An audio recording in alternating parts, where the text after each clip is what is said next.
आमची ओळख म्हणजे बैलांनंतर नंतरची ओळख, पण पहिलं संभा पैलवानांची मुलं म्हणून पहिली ओळख.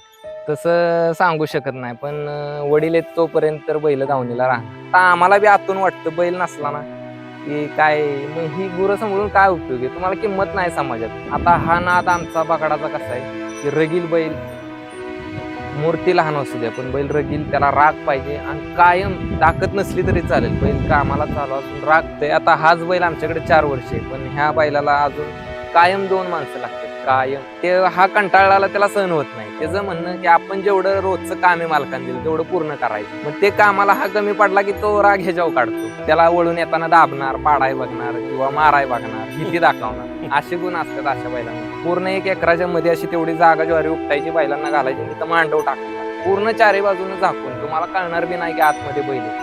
अशी आजोबांना वडिलांना बैल झाकून ठेवून बैल बगाडा यात्रेसाठी तयार केली. आम्ही कसं केलं असेल, तुम्ही 2 बैलांना 4-4 माणसं, बाहेरचं कासरं धराय दोघं, पुढचं कासरं धराय दोघं. मी त्यावेळेस म्हणले जोडीला कोण उचलू लागाय कोण नसायचं, एकटा असली रगीर बैल झुपायचो. पहिलं आता आमचं वडिलांच्या काळात जी बैल झाली त्यावेळेस कसं होतं, बैलांना खुराक कमी. आधुनिक काळात शेणखतावली जी शेती होत होती त्यातून जे जनावरांना खाद्य चारा होता तसा पौष्टिक चारा आता नाही. तेव्हाच बैलाची पैदास असल्यामुळं त्याच्यात तो अग्रेसिव्हपणा आहे, करंट आहे आणि रगीलपणा जास्त. बावधनला आपण आलेलो आहे.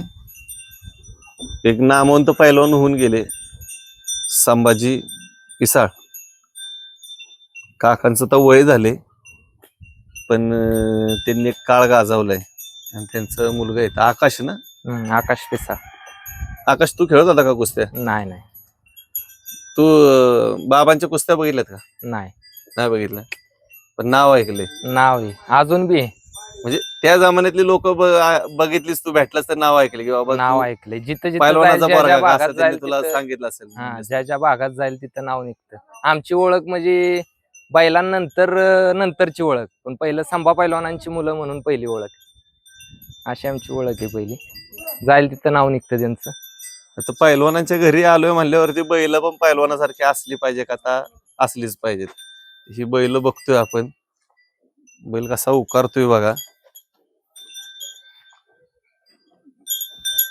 गया कालवडी चांगल्या पद्धतीने जपलेत आणि बैल आपण बावधनची बघतोय सगळी.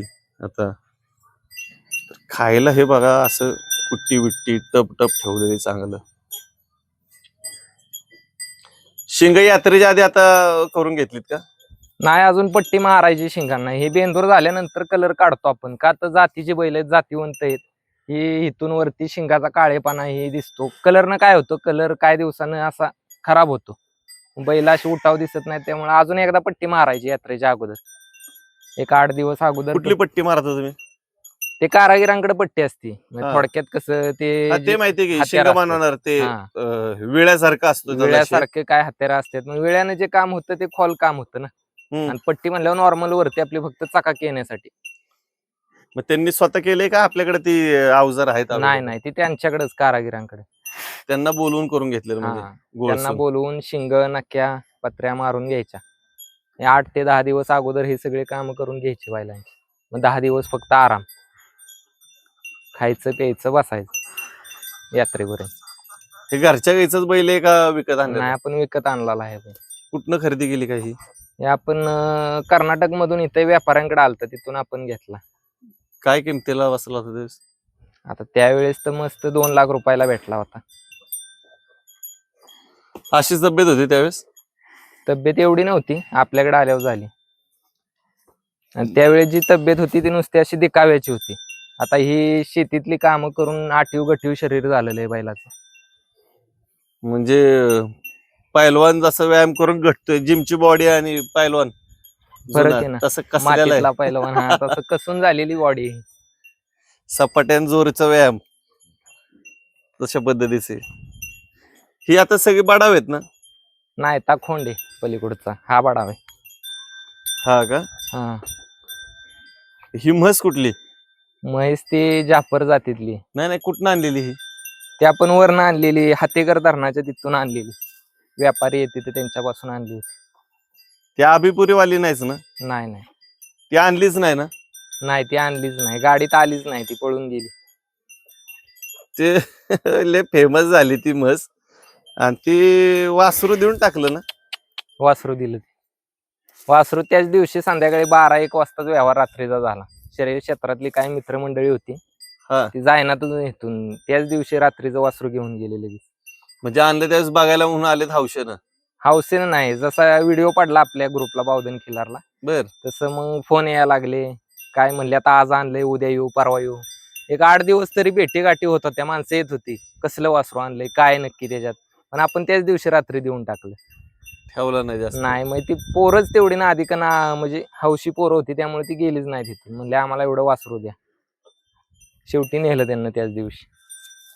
आता तू यंग आहेस लय, तर तुझं लहानपणापासून बघतोय तू पहिलं बैलांचं खाण्याचं आणि आत्ताच म्हणजे काय नाविन्य काय आणलंय का खुराकात? नाविन्य नाही, पहिलं आता आमचं वडिलांच्या काळात जी बैल झाली त्यावेळेस कसं होतं, बैलांना खुराक कमी, पण ज्वारी मका असं, म्हणजे त्यावेळेस हा नेपियर घास बीस असलं काही प्रकार नव्हता. मारवेल गवत, वाळका कडबा कुटी असलं त्यावेळेस जास्त प्रमाणात त्या चारा होता. आता मका आहे, नेपियर घास आहे, 12 महिने वल्ल खाद्य आहे. खुराक आपण म्हणाल तो मार्केटला नवीन खाद्याचं पोतं आलं की त्याची अशी जाहिरात झाली की ते देतोय, पण जुन्या ज्या ताकदी वडिलांच्या काळात बैलांना होत्या, जो कस होता, राग होता, तो आता नाही आत्ताच्या बैलांना. म्हणजे आता थोडक्यात खर्चाचं हायब्रिड सगळं खाणं झाले. आकाश, हा. हायब्रिड खाणं आणि जे जुनं जे खाणं होतं ना, ह्याच्यावरती आपण चर्चा करतोय. तर पूर्वी बघ खत वगैरे पण आपली शेणखतच वापरली जायची आणि त्यातून पण बरंच त्याला जे लागणारं नत्र असेल किंवा जे जे काय पोषक होते घटक, ते सगळं त्या शेतीच्या मातीच्या माध्यमातून सगळं पिकं सगळं ते घेत होते, त्यातून तो कस सगळा ह्यांना मिळत होता. पण आता रासायनिक खतं वगैरे जे आले, ह्याचा पण काय प्रादुर्भाव वाटतोय का जनावरांच्या तब्येती आणि त्यांचा जो कसदारपणा आहे त्याच्यावरती?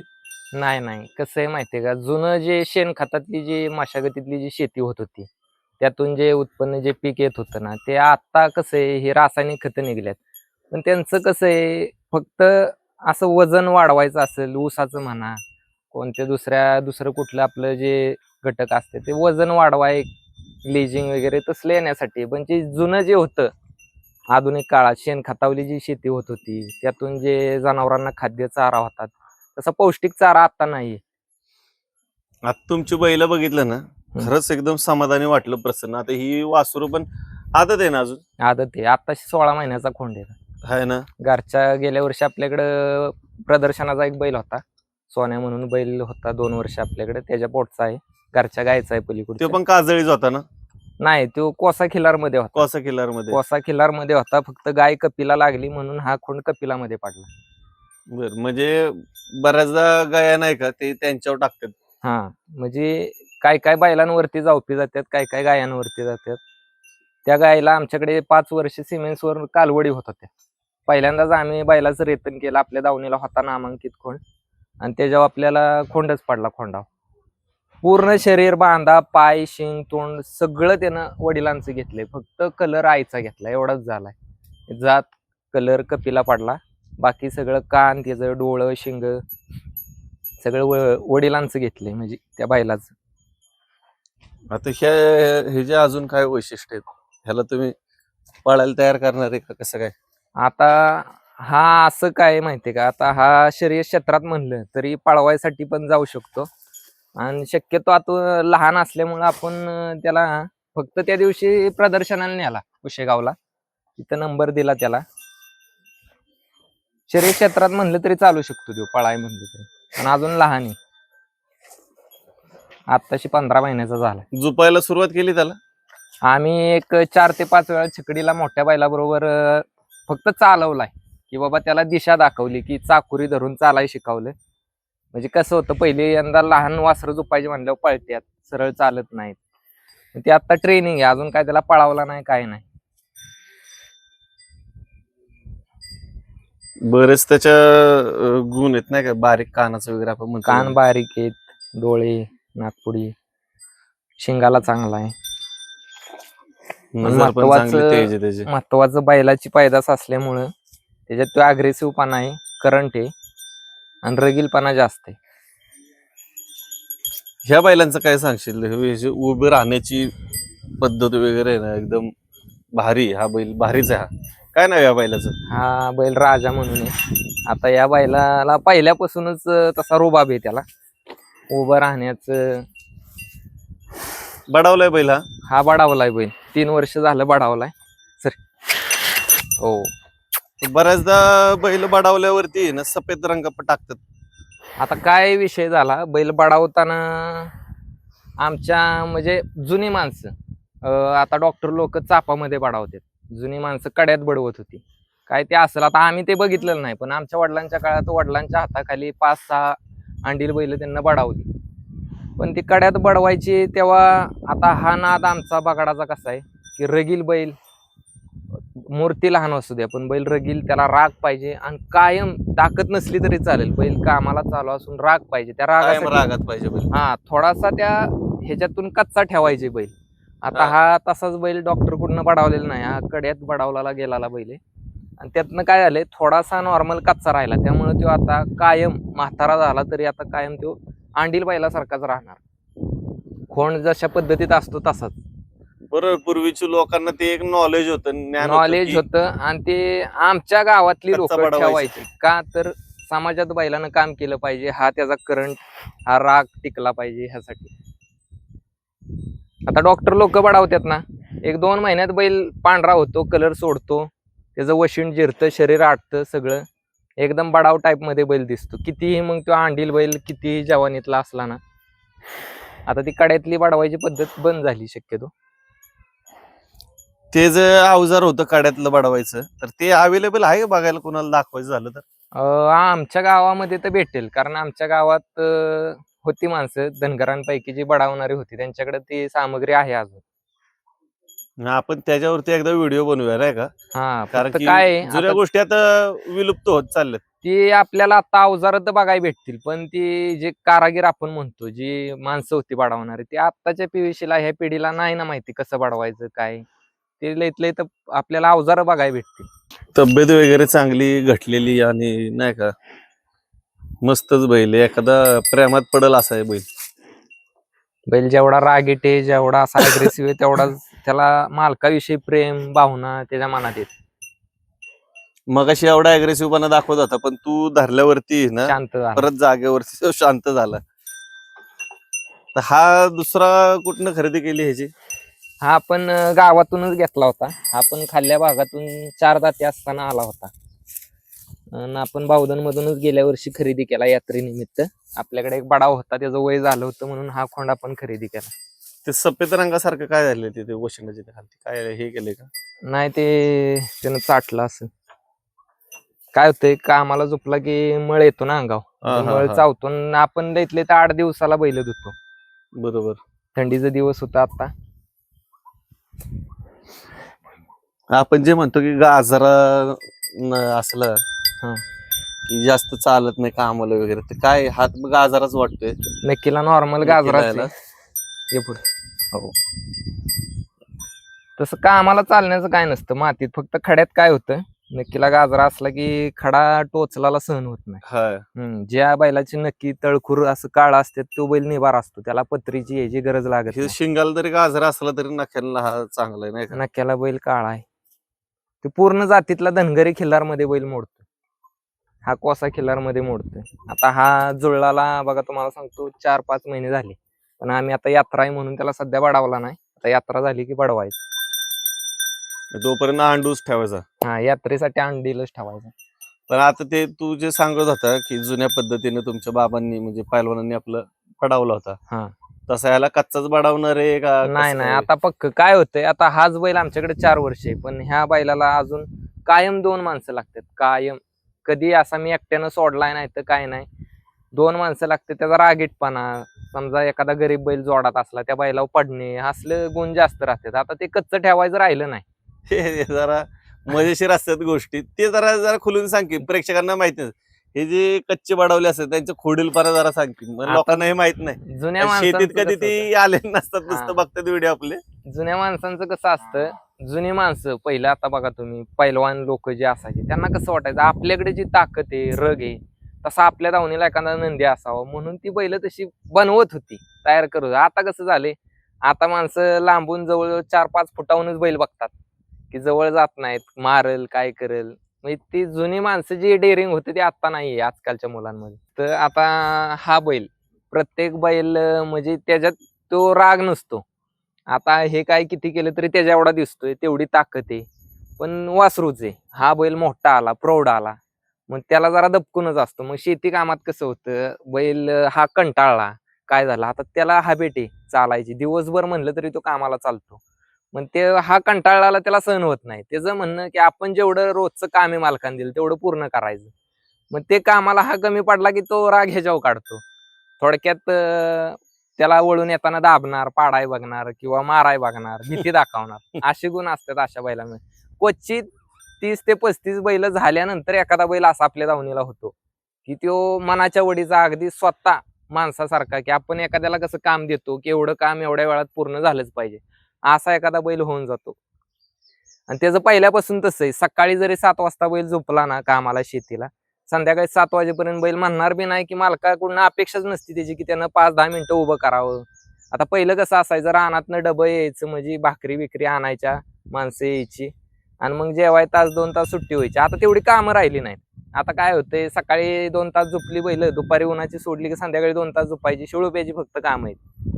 तेवढी ट्रॅक्टरमुळे काय झालंय, कामच राहिली नाहीत बैलांना. त्यामुळे आता बैल तेवढी रागीट बी राहिली नाहीत आणि तसं काम पण राहिलं नाही.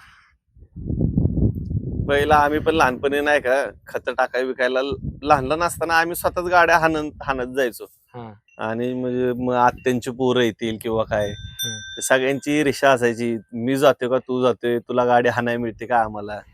आणि ती एक मजा वेगळी असायची. त्या पोरांना आता काय नवीन पोरांना हा आनंद नाहीये. काय होतंय, ते इंग्लिश गावाकडे medium ला. आल्यानंतर त्या आठवणी सगळ्या जाग्या होतात. शहरात राहिलं की माणूस रोजचं आपलं सकाळी उठणे, डबा घेणे, जॉबला जाणे, संध्याकाळी येणे, त्या टायमिंगला राहिलेल्या वेळात आपलं काय असेल ते करणे, झोपणे, की दुसरा दिवस रेग्युलर रुटीन चालू राहतं. आता गावाकडे कसं आहे, बाबा आज काम नाही शेतीतलं, मोकळं काम आहे, चला बैल घेऊ, नदीला जाऊ, घेऊन आणू, पोहणी घालू. ही जी मजा ही फक्त गावाकडेच आहे, शहरात नाही. आता आमच्या वडिलांना तुम्हाला सांगतो, गेल्या वर्षी जी अवजारं त्यांच्या काळात चालत होती, नांगरणी ही, आता ट्रॅक्टर निघल्यापासून पलटी आवते बंद झाले. आता आमच्या पहिलं वडिलांना गेल्या आपलं वर्षी नंबरचे नांगूर होते, 7 नंबरे 8 नंबरे आवत असायची, त्याला 4 बैल चालायची, 6 बैल चालायचे. 6 बैल चालायची, अशी आवत जी होती. आता गेल्या वर्षी 4 बैलाचा आवत आमच्या वडिलांना घेतले, त्यांना कुठेतरी जोडीदाराकडे उपलब्ध झालं. आता हा. शक्यतो बघायला भेटत नाही ते, का तर आपल्याकडे रगील मग तुम्ही बैल. नांगरणी केली त्याच्यावरती? हा, आम्ही गहू, आता हा गहू निघाला की आपण त्याच्यावरती ह्या शेतात नांगरणी करतोच. गेल्या वर्षी केली. दरवर्षी एक किमान लय नाही पण 1 एकर 1.5 एकर आपण 4 बैलांवरती करतो. ही 2 बैल आहेत, आपली बंधूंची 2 बैल आहेत, 4 बैलांचा आवत येते. 4 त्याच्यात बैलांवर तुम्हाला आपण काय फरक जाणवला का? म्हणजे पूर्वीसारखं जे जास्त उत्पादन होणं वगैरे बैलांच्या उत्पादनाचा विषय नसतो त्यात. त्यात काय होतंय, जी जमिनीची मशागत आहे, आता ट्रॅक्टर ते शेवटी मशीन आहे, इंजिन आहे. त्यात तुम्ही जेवढी ताकद लावाल तेवढ्या ताकदीनं ते रान कापून फाडून टाकून देतं. ती जी योग्य मशागत, आता बैलांची जी मशागत आहे ह्यांच्या पायानं रानाला गवलाय राहती, पोकळीकपणा राहती, शिवाय मशागत चांगली होती रानाची. आणि जेवढं अंतर धरायचं तेवढ्या अंतरामध्येच फुटतं. आता तुम्ही ट्रॅक्टरनं जर पलटी मारली आपण एखाद्या शेतीला, तर जवळजवळ असं एवढं वावभर पलटी पडती मातीची, की आपल्याला शेतकऱ्यांना आजकालच्या वाटतं किती रान जोरात फुटले, पण त्यात पोकळपणा नसतो. दुसऱ्या दिवशी त्या रानातनं चालू शकत नाही आपण, एवढं ते असं धारदार एकदम एखाद्या हातेऱ्यासारखं मातीचं प्रमाण होतं, कापून काढलं जातं. तसं आता बैलांच्या ह्यानं कसं आहे, दुसऱ्या दिवशी जरी तुम्ही गेला तरी त्या वावरात तुम्हाला असे पायाला खर्ट लागत नाहीत ना, काय नाही, जखमा होत नाहीत, एवढं मऊ रान राहतं. कारण बैलांचा अवजार म्हणा, त्यांची ती तेवढ्या मशागतीची ती तेवढी ताकद असते, तेवढ्या ह्याच्यातच ते काम होतं ना. पहिलं आता आम्ही पण असं जायचो ना, हम्म. घरातल्यांच्या माग माग लागून राहणार ते नांगरणीला वगैरे. हा. सूर्य मावळते ना बघायचे, हातभर राहिला ना म्हणले की मग आपण बास करायचं म्हणायचे. बरोबर आहे, त्यावेळेस गाड्या हे असं नव्हतं, सूर्यावरती सगळं असायचं. सूर्यावरती सकाळी सूर्य उगवायच्या आधी जवळजवळ थोडक्यात 1 एकरातला अर्धा एकर रान तरी बैलांची मशागत, कारण ते सकाळचा जो प्रहार असतो ना पाठीचा, त्यावेळेस जनावर मन मोकळ्यापणानं चालतात, नवीन दम असतो, त्या दमात काम होतं. आपण बी बघा, उन्हाचं काम करू शकत नाही, सकाळ संध्याकाळी शिळप्याचं आपल्याला पण काम काही ना काहीतरी करू वाटतं, उन्हाचं काम होत नाही. तसंच जनावरांच्या बाबतीत पण आहे. आता ह्यांची काय तयारी करणार आहे का, म्हणजे स्पेशल काय असं? आता बऱ्याचदा बघा, आपण व्हिडिओ बघतो लाकूड ओढायला वगैरे नेले, असं काय? आता कसं होतं, आपल्या वर्षात 2 वर्षात एखादी नवीन खरेदी होती. आता गेल्या वर्षी आपण ह्याला ट्रेनिंग दिले, हा नवीन खरेदी केली होती, त्याला एवढं माहिती नव्हतं. आता यंदा दोन्ही बैल आपल्या बगाड यात्रेत खेळलेली समाजातली. फक्त आपल्याला आता सध्या काय, त्यांना खुराक, टायमिंगला खाद्य आणि महत्वाचा राब. आता राबात ते लाकूड, टायर म्हणा, सराव हे शिकवायसाठी आता आपण शक्यतो शेतीतलं काम देतोय. शेतीतल्या कामानं कसं होतं, शिणवटा येत नाही, बरोबर. पाय भरून येत नाहीत. बैल चालू राहिला की त्याला त्या रथाचं त्या दिवशी, बगाडा दिवशी काय असं वाटत नाही एवढं. चालू बैलांना काय वाटत नाही. आता कुळवाला हाणल्याने काय ह्यांनी काय ऑलरेडी बैल व्यायाम अशी होते. आहेत की 12 महिने, वर्षभर बांधून अचानक यात्रा आली म्हणजे 5-6 दिवस बाहेर काढायची. मग त्यांना अचानक लाकडाचा सराव, ताकती लोड, आणि मग ते टायर त्यांना ते जमत नाही. त्यांचा ऊर भरून येतो, कुठल्या बैलांचं पाय भरून येतात. हे अचानक काम म्हणलं तर जमत नाही. आता आपली बैल कायम चालू असल्यामुळे त्यांना आम्ही शक्यतो शेतीतच हाणतो. आता पहिलं वडिलांच्या काळात महाशिवरात्रीपासून बैल बांधून असायची. एक कंप्लीट एक महिनाभर बैल अशी एखादं शिवार ज्वाऱ्या बिऱ्या त्यावेळेस व्हायच्या. आता आमच्या भागात बागायत असल्यामुळे ज्वारी होत नाही, की एक थोडे आपण म्हणतो 2 बैलांपुरती जागा, पूर्ण 1 एकराच्या मध्ये अशी तेवढी जागा ज्वारी उपटायची, बैलांना घालायची आणि तिथं मांडव टाकायचा. पूर्ण चारी बाजूनं झाकून, तुम्हाला कळणार बी नाही की आतमध्ये बैल आहेत. अशी आजोबांना, वडिलांना बैल झाकून ठेवून बैल बगाडा यात्रेसाठी तयार केली होती. असं जुन्या काळात चालायचं. आता तसं नाही. आता कसं आहे, आता हे म्हणजे बैलांची संख्या बी वाढली आणि ते जुन्या माणसांना जो नाद होता तो आता राहिलेला नाही. आता मग तू हे बाबा खाद्य देतोय, मी बी तेच देणार. मग तुझा बैल असं ट्रेनिंग आहे, मला बी तेच पाहिजे, असं शक्यतो चाललंय आता. आता तू आजोबांकडून, वडिलांकडून म्हणजे काय आता तू घेतलेस ज्ञान, काय तुला आता मिळालं त्यांच्याकडून, काय तुला अभ्यासपूर्वक मिळालं की हे आता हे दिलं पाहिजे खायला किंवा काय? आजोबांचा तर सहवास नाही एक लाभला. कान मंत्र म्हणू आपण हा, बैलांच्या आजोबांचा तर बाबतीतला. सहवास नाही लाभला, पण वडील असं एक मार्गदर्शन आहे. हर एक गोष्ट आता जरी आम्ही त्यांच्या मनानं, म्हणजे आम्हाला वाटत असेल की आता वडील जे करत होते ते काम आम्ही करू शकतो, आम्ही तेवढं ट्रेन झालोय, पण तसं नाहीये. प्रत्येक गोष्टीत वडील म्हणतात हिथं तू चुकलाय. अगदी नॉर्मल जरी तुम्ही आपण अवताला जरी येटान घालतो थोडक्यात आमच्या हम्म. शेतकरी भाषेत, ते येटणात जरी एक गाठ जरी चुकीची असली ना, वडील बांधाव बसून सांगणार तेवढी गाठ चुकी. आपण म्हणतो काय होतंय, शेवटी घातलंय आता ते वाढायचं तेवढ्यात होणार आहे, पण तसं नसतं. त्या बारीक बारीक गोष्टी लक्षात येत नाहीत, तेवढ्यातूनही काय होऊ शकतं. आमच्या वडिलांचं म्हणजे कसं आहे, पहिल्यापासून क्लिअर आहे एकदम. परत बैल कामाला झोपला की बैल हाणायचा नाही, बैलाच्या अंगावर कुठे तापाटण्या जायचा वळ नाही पाहिजे. परत बैल आणि बैलाला शिस्त, त्यांनी ज्या शिस्ती लावल्यात, बैल तास सोडून बाहेर आला, आपण म्हणतो थोडस गेलं बाहेर झालं वाकडं, ते त्यांना चालत नाही. त्यांचं म्हणणं, जेवढी जातीवंत बैल चांगली आहेत ना तुम्हाला, दोरीतच झालं पाहिजे. हा मग तसंच झालं. कुठं कोपरा नाही शेतीत राहायला पाहिजे. बैला पहिली जुनी माणसं म्हणायची काना कोपरा कुठं राहत नाही वावराचा.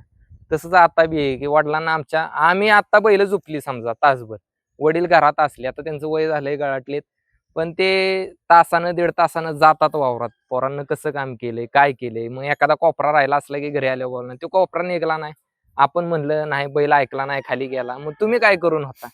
आम्ही कसं केलं असेल, तुम्ही 2 बैलांना 4-4 माणसं, बाहेरचं कासरं धराय दोघं, पुढचं कासरं धराय दोघं. मी त्यावेळेस म्हणले जोडीला कोण उचलू लागाय कोण नसायचं, एकटा असली रगील बैल झुपायचो. आता आमच्या वडिलांच्या काळात तुम्हाला सांगतो, आता ही बैल झुपायचं झालं, मला 2 बंधू आहेत. एक तर मोठा बंधू तरी इथं असतो, नाही तर धाकटा बंधू तरी असतो, आणि ते दोघे नसले एखादा मित्र असतो. पण वडिलांच्या काळात आता दोन्ही मार्की बैल. तुम्ही म्हणाल त्या गोष्टी होत्या, कथा होत्या, तसं नाही. वडिलांना मी एक दिवस विचारलं, आता मला ही दोन्ही बैल झुपाय जमत नाही, तुम्हाला हाक मारावी लागते, भावाला बोलवायला लागतं, तुम्ही बैल एवढी रगील कशी झुपत होता तेव्हा. तर वडील म्हणायचे, हे बघ, ती जी शिवाळ असते आपली आवताचं जी बनवलेलं, त्यात म्हणले एक बैल जो मार्क आहे तो पहिला झुपायचा, दुसरा बैल आणायच्या आधी तो बैल झुपायचा, एक बाहेरचा कासरा एक झाड बघून त्याला बांधून ठेवायचा, दुसरा बैल घेऊन यायचं. आता जे अलगूज घालतो आपण वशिंडाला बैलानं मारू नये म्हणून, तर अलगूज घालायचा, दुसरा बैल आणायचा, शिवाळ उचलायची, तो घालायचा, कासरं मागं टाकायचं, मग बैल धरायची मागं जाऊन. तेव्हा काय माणसं होती तुम्ही, ए बाबा तुम्ही दोघं ता घ्या, नाही तर हा दोघं तुम्ही घ्या, मी शिवाळ उचलतो, असं नव्हतं तेव्हा. कोणी मदतीला नसायचं. आमच्या वडिलांचं 5-6 जणांचं भावाभावांचं कुटुंब, सगळी मुंबईला ह्याला अशी जॉबला. वडील एकटं शेतीत होतं, 10-15 एकर शेती होती, वाट्यानं होती, घरची होती, एकटं सगळं करायचं. त्या शेती मागं जोडधंदा 10 गुरं होती, बैल, देशी गाई, म्हशी, एकटं सगळं करत होतं, हँडल करत होतं. मग तो त्यांचा काळ होता. आणि आता आपलं कसं होतं, 2 बैला मागं 2 पार्टी गुरं, की आता बी आमच्या दावणीला बघा 3-4 गुरं आहेत. काय त्यांच्यापासून फायदा नाही. पण वडील काय म्हणतात, ही जनावरांची जी बैल आहेत त्यांचं जी उष्टावळ राहते, तुम्ही जी उकारंड्यात टाकताय, खत करताय, 2 मुक्या चित्राबांना खाल्लं तर त्यांच्या पोटात गेलं ते आशीर्वाद तुम्हाला आहे. आता आम्ही म्हणतो ही म्हैस, ती गाय, काय फायदा काय म्हणतो? फायद्याचं जनावर आजकालची पिढी बघते, की ज्याच्यातून आपल्याला उत्पन्न असेल, एचएफ गाय म्हणा, काय म्हणा. तसं वडिलांचं नाही. देशी गाय पाहिजे का, तर आपली हिंदू संस्कृतीला देशी गाय दावणीला असावी. म्हणून वडिलांचं म्हणणं, आता ती गाय आमची घरची कालवडी. अगदी मी शाळेत असल्यापासून तिला बघतोय, जवळ 10-11 वर्षाची कालवड झाली. तिच्यापासून 5 कालवडी झाल्या आम्हाला, आणि हा 6वा खोंड झाला. म्हणजे अशी जनावरं त्यांच्या बाबतीत त्यांच्या वेळेपासून आहेत आमच्या दावणीला. आता गाभण आहे का काही? आता भरली महिना झालं, पण सांगू शकत नाही. त्याच्यापासूनच भरली आपण. मग घरचे पायदेशी. घरचं आता हा बैल आहे रेतनासाठी चांगला म्हणून भरली. पहिला रेतनाला चाललेला आहे. किती गाय भरल्यात त्यांनी? आता ते त्या मालकाकडे काय भरले असतील आपण सांगू शकत नाही. आपण तर घरचीच गाय भरली आता सध्या. मग ते वळू म्हणून वापरत होते का पहिल्यांदा? वळू म्हणून वापरलेला आहे बैल. बर. मग जातीवंत त्यातनं आपण हे. शेती कामाला आणला. आपण आणला म्हणजे शेतीलाच आणला. आता कसं आहे, वळू क्षेत्रात बी दुसा, चौसा, सायदाती, दुसऱ्या वयापासून वळू चालू शकतात. सायदाती आणि बैल जुळला म्हणजे आडदाती झाला. मग तिथून पुढं गायी गाब धरत नाहीत, उलटतात, नाही तर वासरं चांगली पडत नाहीत, कुठं अपंग पडेल, काय होईल. त्यामुळे जुळल्यानंतर शक्यतो वळू बैल शेतीसाठीच वापरली जातात. आता आपण बैल आणला तेव्हा 6 दाती होता, आता जुळलाय बैल. आपण आणला वर्ष झालं, आता शेतीला याला चालू केलाय. त्यांना आता अंग मोकळं करायचं म्हणल्यावरती पवनीला वगैरे जागा आहे का आपल्याकडे? आहे की आपल्याकडे खाली वायवरून कृष्णा नदी आलेली गेली आपल्या शेतीला घासून. म्हणजे इथून जवळ आहे का? हा जवळच आहे खाली इथं. मग तिथं ढव आहे का तुम्हाला मोठं चांगलं? आहे की पवनी घालतो आम्ही. एक रविवार गाठून. आता आमचं कसं आहे, आमच्या वडिलांना आजोबांपासून रविवारचं आम्ही बैल झुपत नाही. आमचं जे नाथसाहेबांचं देवस्थान आहे गावात, आम्ही आपलं त्यांच्या नावाने एक वार म्हणून, त्यांचा वार रविवार म्हणून आम्ही पाळतो. त्या दिवशी कशालाच बैल झुपायचे नाही. त्यांना कितीही काम असू द्या, अगदी तुम्हाला एखादा म्हणला ना, तुला 4,000 रुपये देतो माझं एवढं काम कर, तरी आम्ही बैल झुपत नाही. रविवार आम्ही पाळतो, पहिल्यापासून पाळतो. मग त्या दिवशी आपली बैल 8 दिवसाचा शिनवटा काढायसाठी धुवाय न्यायची, पवनी घालायची, धुवायची ना आणायची घरी. रविवारचं हमखास आम्हाला एक काम असतं तेवढं. बऱ्याच ठिकाणी सोमवारी झुपत नाहीत नाही का? हा, आणि कसं नांगरणी असतं, वगैरे करत नाही काय आपण. काय आता आमच्या इथं जवळ ओझरडे गाव आहे, तिथं पद्मावतीचं देवस्थान आहे. आता ते मंगळवार पाळतात, काय काय सोमवार पाळतात, काय काय शुक्रवार पाळतात. मग प्रत्येक गावाचं रीती रिवाज असतात, तसं ती माणसं म्हणजे पाळतात. ग्रामदेवतेच्या हिशोबानं प्रत्येक गावाची एक परंपरा पुढे चालू आहे. आता आमच्या बी गावात आम्ही म्हणतोय आम्ही रविवार पाळतो, पण सगळीच पाळतात असं नाही. काही गोष्टी ठराविक माणसं पाळतात, काय नाहीत पाळत. म्हणजे आता आम्ही जसं बघतोय, आजोबा पाळत होतं, वडील पाळत होतं, आणि आम्ही पण पाळतोय. म्हणजे आम्ही म्हणत नाही, आम्ही बी वडिलांना म्हणजे खूप वेळा विचारलं की का पाळतात रविवार, का नाही. पण ते म्हणले आमचे आजोबा पाळत होते, आमचे वडील पाळत होते, आम्ही पाळला, मग तुम्ही पाळा की बाबा. 8 दिवस तुम्ही शेतीत बैल हाणा, 8 दिवसात 1 दिवस त्यांना आरामासाठी पाहिजे. मग त्या दिवशी तुम्ही धुवू शकता, काय खायला ह्याला आणू शकता गाडीनं, फक्त शेतीत हाणायचा नाही बैल. आता तुझं वय किती आणि शिक्षण काय झालंय? आता माझं 10वी शिक्षण झाले. माझं वय आता 26 चालू आहे. मला रनिंग डिसेंबरला 26 लागले. आता मी 10वी नंतर वडिलांना कष्ट म्हणजे रानातले होईनात. आपल्याला काही जमीन भरपूर नाही, पण वडिलांच्या काळापासून जवळजवळ 20, 25, 30 एकर मेहनत जी जोडलेली आहे, ती शेतकरी अजून आपल्या बैलांशिवाय कुठं ट्रॅक्टरनं मशागत करत नाही, की बाबा आहेत बैल. मग ती काम आपण पहिल्यापासून, थोरले बंधू आहेत ते त्यांचे त्यांना उद्योग असतो. धाकटे बंधू आहेत ते शिक्षणात आहेत. मी पहिल्यापासून वडिलांबरोबर असतो. म्हणजे एकंदरीत आता हे पुढं परंपरागत तू चालवणार पुढं, म्हणजे बैलांचा नाद आणि हे जोपासणार का? खंड पाडणार ह्याच्यात का बैलांच्या बाबतीत? तसं सांगू शकत नाही, पण वडील आहेत तोपर्यंत तर बैल दावणीला राहणार. कारण आम्ही आत्ताच्या कलियुगानुसार वागण्याचा प्रयत्न केला गेल्या वर्षी. आम्ही म्हणलं बैलातनं काय फायदा नाही. शक्यतो आम्ही झालं बैलांचं पैसे म्हणून आम्ही एक पुण्याला जोड दिला. त्यानंतर आम्ही बंधू बसलो. म्हणलं नको बैल, आता काय बैलात राहिलं नाही. आमच्या वडिलांचं असं झालं की ते म्हणतात की मला कधी कपडे नको. जी मी लहानपणापासून अगदी त्यांना ती जी रेगाडं म्हणतो ना आपण, ते उचलत नव्हतं. तेव्हापासून त्यांना शेतीत आयुष्य गेले त्यांचं. त्यांचं म्हणणं एकच की मी तोपर्यंत माझ्या दावणीला 2 नंदी पाहिजेत. मग तुम्ही जोराचीच बैल पाळा असं काही नाही, की कसली बैल पण 2 दावणीला ठेवा, असं त्यांचं पहिल्यापासून एक तत्व आहे. म्हणून आम्ही आपली बैल परत घेतली. म्हणजे वडिलांसाठीच, आणि वडील आहेत तोपर्यंत आम्ही टिकावणार एवढं आमचं निश्चित आहे. पुढची शाश्वती नाही. पुढचं आता शेवटी नाद आहे. आता आपण मस्त जरी वडिलांसाठी जरी बोललो की वडील आहेत म्हणून टिकू, पण कसं झालंय आता आम्हाला बी आतून वाटतं बैल नसला ना की काय, मग ही गुरं सांभाळून काय उपयोग आहे, तुम्हाला किंमत नाही समाजात. बैल एकही असू, शर्यतीचा असू, शेतीचा असू, बैल हा कसलाही असू दे, ज्याचं अर्ध आयुष्य म्हणा अख्खं आयुष्य बैलात गेले. आणि आम्ही जसा आमचा जन्म झालाय तेव्हापासून आमच्या दावणीला बैल आहे. आम्ही असं रांगत होतो, चालत होतो, तेव्हापासून समोर बैल आहे.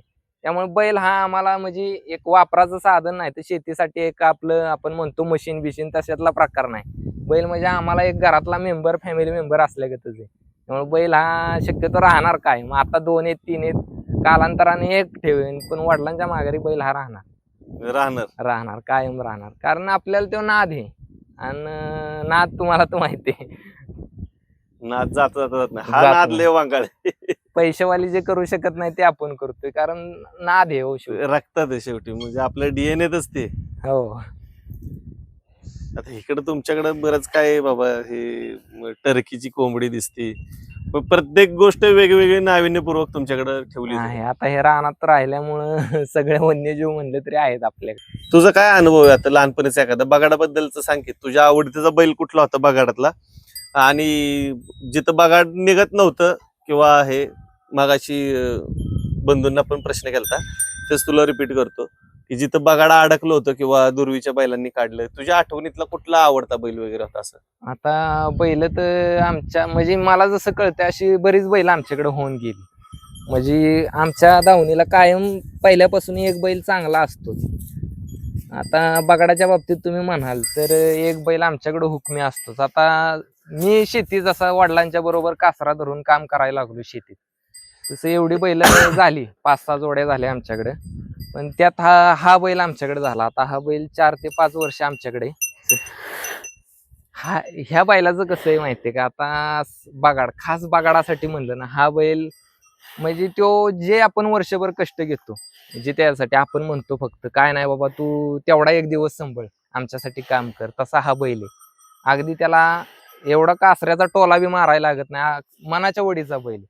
समाजात आता दुर्वी म्हणा तुम्ही, दुर्वीला इतका लहान बैल चालत नाही, पण आम्ही 4 वर्ष झालं दुर्वीला घातला बैल. 4 वर्ष त्यानं दुर्वीत चांगलं काम केलं. म्हणजे त्याच्या उंचीच्या हा बॉडीच्या कुठल्या पण खांद्याला चालतो का, त्याचा खांदा ठरलेला आहे नाही दुर्वीला? नाही, दोन्ही खांदी बैल चालतो. दोन्ही खांदे. म्हणजे आपण आणल्यावर शिकवला, पहिला तो एकच खांदी चालत होता डाव्या खांदाला, उजवीला चालत नव्हता, पण आपल्याकडे येऊन चालू झाला तो. आता दोन्ही खांदी चालतो. म्हणजे हे जो वैशिष्ट्य आहे की ह्याला माणसागत कळतंय की बाबा मला हे काम आहे, मला हे पूर्ण करायचंय. हा ना, असं नाही की तो नुसता बगाडासाठी सांभाळलाय, नाही तर काय शेतीची कामे करून ते बगाडाचा एक जो नाद असतो, आता आम्हाला माणसांना जो आहे तसंच जनावरांचं पण असतं. एखाद्या जनावराला कळतं 8-10 दिवस अगोदर यात्रा आली की कळतं जनावराला, मग त्याचं रतीब खाण्यात फरक पडतो, चारा खात नाही, म्हणजे ती डोक्यात ती जी हीच असते, नशाच असते यात्रेची. तेव्हा आता इतका शांत आहे ना, पण तुम्ही यात्रे दिवशी जर योगायोगा आला तर त्याचा म्हणजे रुबाब बघा, अग्रेसिव्हपणा बघा. त्या ते दिवशी नेमकं वेगळा काय असतो. होतं, मागाशी मी एक खरेदी झाली त्यांच्या बैलाला पण विचारलं हा. की बैल शांत दिसत होता, मंदिरात पाया पाडा आणलेला त्यांनी. हा. पण त्या दिवशी म्हणजे बघतो आपण पार येड्यागतच सगळी करतात नाही का. कसं असतं, जो बैल समाजात तेवढं पब्लिक बघून त्या पब्लिक मध्ये तो गाडा वाढायचा, रथ वाढायचा देवाचा, ते जी काम असतं ना ते ठराविक बैलांच्या म्हणजे अंगामध्ये असतं. हुकमी काय काय बैल होऊन जातात, म्हणजे जुनी बैल असायची तसे त्यातला प्रकार आहे. आपण आता बाबांना पण विचारूया, एक सेपरेट बाबांची मुलाखत लावू आपण. छान माहिती घेतली त्याच्याकडून. नवीन पिढीच्या नजरेतून बगाड यात्रा आणि बैलांची देखभाल ही माहिती आपल्याला मिळाली. थँक्यू. धन्यवाद.